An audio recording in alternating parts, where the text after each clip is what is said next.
नमस्कार दोस्तों, जय श्री राम। आप सभी का बहुत बहुत स्वागत है मेरे YouTube चैनल श्री रामार्थ पर।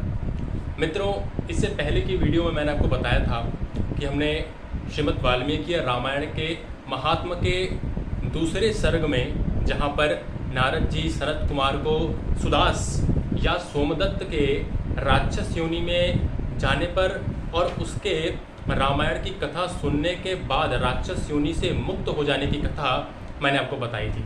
और ये बताया था कि कार्तिक मास में शुक्ल पक्ष की जो प्रतिपदा से लेकर के नौमी तिथि में रामायण की कथा सुनने का क्या फल है, ये मैंने आपको बताया था। यानी कि कार्तिक मास में रामायण की कथा को सुनने का क्या फल है, मैंने आपको ये बताया था इसमें, जो कि वाल्मीकि रामायण के महात्म्य में दूसरे अध्याय में बताई गई है। दोस्तों, आज हम जानेंगे कि जो वाल्मीकि रामायण का जो महात्म्य है, जो कि स्कंद पुराण के उत्तरखंड से नारद और सनत कुमार जी के बातों को लेकर के लिया गया है, उसमें जो महात्म्य है उसके तीसरे अध्याय में, वाल्मीकि रामायण के महात्म्य के तीसरे अध्याय में जो है क्या लिखा है, हम इसके बारे में जानेंगे। दोस्तों, आप लोगों को ज़्यादा कंफ्यूज ना करते हुए मैं सीधी बात बताता हूँ कि वाल्मीकि रामायण में जो महात्म्य है सबसे पहले, और उसके बाद जो 7 कांड है, तो जो सबसे पहले महात्म्य है उसको स्कंद पुराण के उत्तरखंड से नारद और सनत कुमार संवाद से लिया गया है। और इसी महात्म्य में 5 अध्याय हैं। पहला अध्याय मैंने आपको दिखा दिया है, मैंने अपलोड कर दिया, जो आप देख सकते हैं। दूसरा अध्याय भी मैंने अपलोड कर दिया है, और तीसरा अध्याय मैं आज आप लोगों को सुनाऊंगा, जो कि नारद जी सनत कुमारों को माघ मास के शुक्ल पक्ष में रामायण की कथा को 9 दिनों में पढ़ने का क्या फल है उसके बारे में बता रहे हैं। तो चलिए दोस्तों, बिना किसी देरी करते हुए इस वीडियो को शुरू करते हैं। जय श्री राम। तो मित्रों, होता क्या है कि नारद जी सनत कुमार को कहते हैं कि हे सनत कुमारो, द्वापर युग की बात है। द्वापर युग में एक जो है राजा हुए थे जिनका नाम था सुमति। राजा सुमति बहुत ही ज़्यादा धनवान, भगवान राम के बहुत बड़े भक्त थे, और उनकी एक पत्नी थी जिनका नाम था सत्यवती। ये दोनों पति पत्नी भगवान राम की सदैव पूजा करते थे, रामायण का पाठ बाँचते थे और सुनते भी थे। राम जी के बहुत बड़े भक्त थे। दोस्तों, ये दोनों इतने बड़े भक्त थे, इन लोगों ने जो है सेवा की थी, लोगों को खाना खिलाने की, पानी पिलाने की, और जो है बावड़ियाँ तालाब खुदवाने की, इन लोगों ने सेवा की थी। लोगों की बहुत सेवा की थी, और जो ऋषि मुनि हुआ करते थे उन सभी की बड़ी सेवा की थी। दोस्तों, एक दिन की बात है कि राजा जो सुमति हैं उनके नगर में विभांडक मुनि का प्रवेश हुआ। विभांडक मुनि जो है राजा सुमति से मिलने के लिए उनके राज्य में है। दोस्तों, बड़ी अच्छी बात है। विभांडक मुनि आए और उन्होंने राजा से कहा कि हे राजन, आप जो है रामायण का पाठ क्यों करते हैं? आप उनकी विभांडक मुनि कहते हैं कि हे राजन, आप रामायण का पाठ ही क्यों करते हैं? आप जो है अलग अलग पुराण हैं, ब्रह्म पुराण है, वैवस्वत पुराण है, मार्कंडेय पुराण है, भगवान शिव पुराण है, और ऐसे ही विष्णु पुराण है, आप उनका पाठ क्यों नहीं करते? आप रामायण का पाठ ही क्यों करते हैं? तब जो राजा सुमति थे वो ऋषि विभांडक से कहते हैं कि हे प्रभु, इसके पीछे एक बहुत बड़ी कहानी है जो आप मेरे मुंह से सुनिए।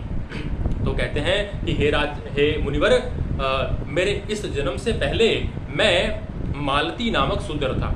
राजा कहते हैं कि हे मुने, मेरे इस क्षत्रिय जन्म से पहले मैं मालती नामक शूद्र था, और मैं बड़ा पापाचार करता था, बहुत पापी था, लोगों को बहुत त्रास, बहुत दुख देता था। मैं गौ की हत्या, ब्राह्मणों की हत्या, और जो है सभी जीवों की हत्या करता था।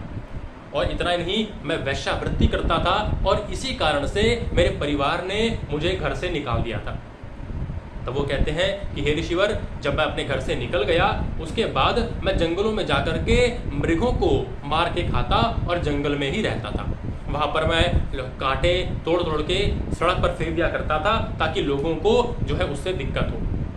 वास्तव में जो राजा सुमति थे, जो पिछले जन्म में मालती नाम के शूद्र थे, वे पिछले जन्म में बड़े क्रूर स्वभाव के और बड़े गंदे व्यक्ति थे। और धीरे धीरे जो मालती शूद्र थे, वो क्या बोलते हैं, अपना आगे बढ़ते रहे और वो ऋषि वशिष्ठ के आश्रम में पहुंचे। ये वही ऋषि वशिष्ठ हैं जो भगवान राम के गुरु थे, जो इक्ष्वाकु कुल में जो है गुरु के तौर पे वहाँ रहते थे। तो ऋषि वशिष्ठ के आश्रम के पास ही शूद्र मालती चला गया और वहाँ पर निवास करने लग गया और वहीं पर उसने कुछ पत्तों से और टूटे हुए पत्थरों से घर बनाया और वहाँ पर मांस खाकर रहने लगा और दुखी दुखी रहने लगा। एक समय एक स्त्री रोती बिलखती हुई उसी जो है मालती शूद्र के घर पर आई और रोने लगी। उस स्त्री का नाम था काली और वो काली राजा की पत्नी थी जो सत्यवती नाम से जो है राजा की रानी बनकर रहती थी। तो ये जो काली थी, इस काली को जो मालती शूद्र था इसने पानी पिलाया और इससे पूछा कि तुम इतनी दुखी क्यों हैं। तो मालती ने अपना परिचय दिया कि मैं विंध्यगिरी में रहती थी, वहाँ मैं अपने पिता की जो है पुत्री थी और मैंने अपने पति की हत्या कर दी थी। इस कारण से मेरे परिवार ने मुझे घर से बाहर निकाल दिया। उस समय शूद्र मालती ने और काली ने एक दूसरे के साथ विवाह किया और वो लोग वहीं पर रहने लगे। दोस्तों, एक समय की बात है, राजा सुमति कहते हैं ऋषि विभांडक से कि जब मैं पिछले जन्म में मालती और अपनी पत्नी काली के साथ वहाँ पर रहता था, तब ऋषि वशिष्ठ के यहाँ पर बहुत सारे लोग आए थे, बहुत सारे ब्राह्मण लोग आए थे और रामायण के 9 दिन की कथा सुन रहे थे। यानी वहाँ पर रामायण के जो 9 दिन की कथा है वो चल रही थी। उस समय वो दोनों पति पत्नी मालती और जो है काली दोनों वहां पर गए और भूख प्यास से तड़प रहे थे और उन्होंने उस कथा को सुना और वो भी 9 दिनों तक बिना कुछ खाए पिए। तब मित्रों, 9 दिनों तक जब वो बिना कुछ खाए पिए ऋषि वशिष्ठ के उस आश्रम में गए, तब 9 दिन के बाद उन दोनों की मृत्यु हो गई। किसकी मृत्यु हो गई? जो राजा ऋषि विभांडक को कथा सुना रहा है अपने पिछले जन्म की, अपने और अपने पत्नी की पिछले जन्म की। यानी कि राजा पिछले जन्म में मालती शूद्र था और उसकी जो पत्नी थी काली, ठीक है, वो दोनों ही ऋषि वशिष्ठ के आश्रम पर 9 दिनों की रामायण की कथा को सुन करके मर गए। दोस्तों, इसके बाद की जो कहानी है वो ये आती है कि जब दोनों मर गए तब भगवान विष्णु के दोनों पार्षद आए और वो दोनों पति पत्नी को मालती को और काली को लेकर के चले गए साथ में और उन्होंने कहा कि भाई आप दोनों ने बहुत बड़ा पुण्य किया है, 9 दिन भूखे रह करके आप दोनों ने जो है रामायण की कथा को सुना है और इससे आप लोग जो है भगवान श्री राम के उत्तम धाम में रहेंगे। और वो दोनों जो है उत्तम धाम में करोड़ों वर्षों तक रहते हैं। राजा जो सुमति होते हैं वो विभांडक मुनि से कहते हैं कि मैं पिछले जन्म में जब मालती और मेरी पत्नी जो है काली, हम दोनों जो है जब मर गए रामायण की 9 दिनों की कथा सुनने के बाद, उस समय हम लोग भगवान श्री राम के धाम में कोटि वर्षों तक रहे।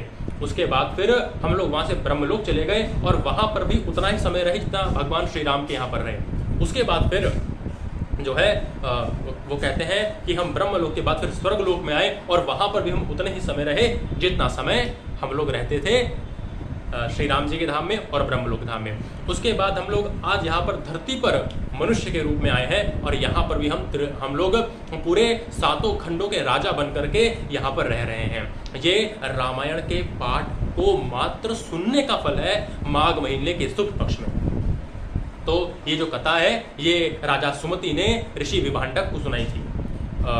तो दोस्तों, यहाँ पर इस कथा को जो है समाप्त किया जाता है। यहाँ पर नारद जी कहते हैं कि इस तरह मार्गशीर्ष के शुक्ल पक्ष में जो भी व्यक्ति रामायण की कथा को सुनता है वो व्यक्ति जन्म जन्मांतर के सारे पापों को छोड़ता हुआ भगवान श्री राम के परम धाम में चला जाता है। मित्रों, ये कथा जो है बहुत पावन है, इसको आप सुने और जो भी व्यक्ति भगवान राम के इस महात्मा को सुनता है वो वास्तव में राम भक्त ही होता है। अपने आप को, उस व्यक्ति को राम भक्त मानना चाहिए। ये वीडियो थोड़ी लंबी हो गई मित्रों, लेकिन फिर भी आप इसको जरूर सुने, आपका भी कल्याण होगा और आपके परिवार का भी। जय श्री राम, जय जगन्नाथ, हरे कृष्ण।